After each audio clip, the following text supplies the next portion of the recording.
Should people avoid participating in further demonstrations during the pandemic? Well, look, I do think that there are serious questions here. And I was speaking yesterday to the Mayor of Bristol, Marvin Rees, who was telling me about people who are travelling to Bristol to take part in the protest. They shouldn't be doing that. People should obviously have a way of making their voice heard, of course, and there are ways to do that in a COVID secure and safe way, and that's absolutely what they should be doing. But let me be clear that the scenes of violence that we've seen in Bristol from a minority of protesters that are totally and utterly unacceptable. That shouldn't be happening, and they're not helping the cause, the legitimate cause of arguing against the protest provisions in the policing bill. There's a legitimate argument there, but these people are actually making the situation worse. Should there be an independent investigation into the policing of the Bristol protests?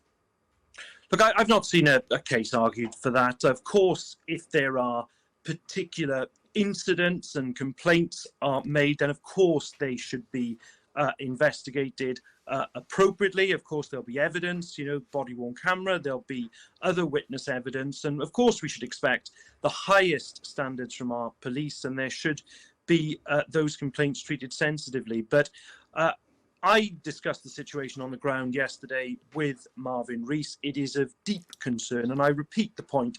The violence being perpetrated by a minority in Bristol is unacceptable, and it is not assisting with the case against the protest provision of the policing bill, which, by the way, is attempting to restrict protest on the basis of things like the amount of noise. I've made the case against that in Parliament. I'll continue to, but this violence is unhelpful and it's unacceptable. So Nadia Whitham, who tweeted yesterday, the case for an independent investigation into the policing of the Bristol protests is clear. That's not your view? No, that isn't my view. Okay. My view, though, of course, is that with particular incidents, there is the complaints process. They should be treated seriously and sensitively. But my view of this is that those who wish to make the case against the bill are not being helped by the violence in Bristol. Zara Sultana, another Labour MP, said the first lesson is to end the establishment presumption that protesters are always guilty and must be to blame. History tells us that's false. She's got a point. Well, look, there have been historic injustices. I mean, things that I've been, very fully committed to myself. I'm fully committed into an inquiry in the scenes at Orgreave, of course, back many years ago during the miners' strike. But what I've sought to do with the incident we've seen in Bristol is to speak to Marvin Rees, speak to the local MP there, Thangam Debonair as well, get a sense of what's happening on the ground. And I think what we have to bear in mind too at the moment, particularly as parliamentarians, is the invidious position we've been putting our police officers, our frontline officers under over the past 12 months. We've passed particular laws, obviously, to deal with the coronavirus. They've not only had to enforce, but we've been changing those laws on a fairly regular basis. And I think that obviously we bear that in mind as well when we think of policing over the past 12 months. Yeah, the police have a tough job.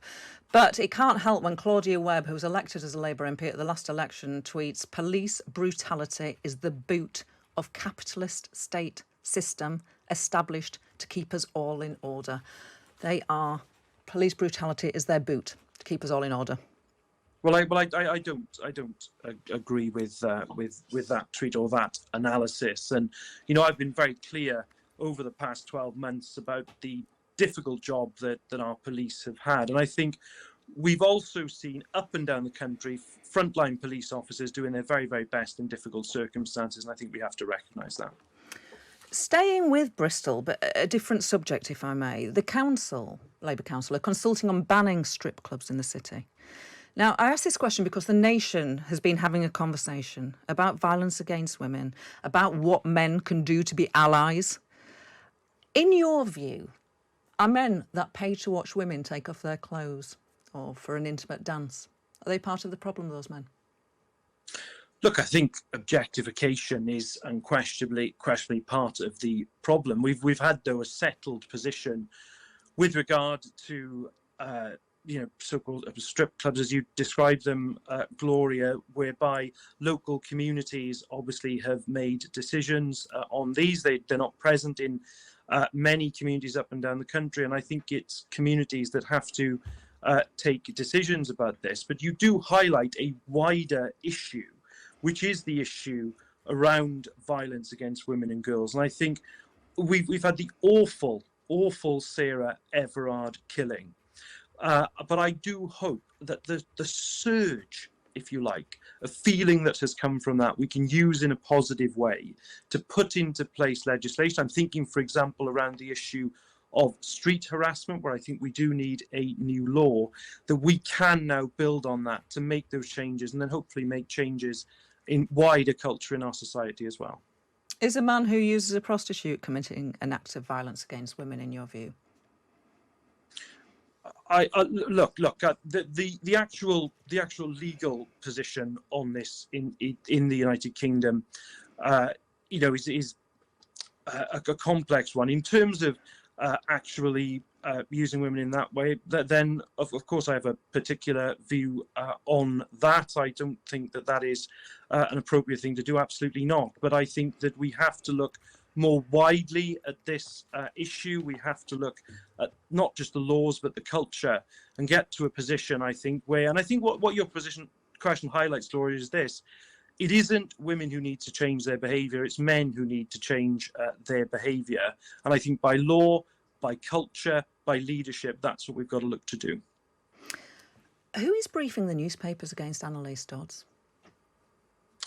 I've no idea who's briefing the newspapers, but all I can say is that I've been working closely with Annalise Dodds for many years, actually, but particularly closely over the past 12 months. And I think she's done and is doing an absolutely excellent job as Shadow Chancellor. She's a great colleague, highly capable person, and I'm sure she'll continue to do well in the job, as we now, particularly in these elections, put forward the case for a Labour Party that doesn't want to go back to the failed, unequal, insecure economy of the past, and wants to actually build a better economy for the future. And that's the vision that she's putting forward. Now, Boris Johnson's Conservative Party has a 16-point lead among the working class. The Labour Party can't claim to be the party of the working class on that basis, can it? I think we have to accept the scale of defeat in 2019, and we have to also accept that it's going to take some time to recover from that.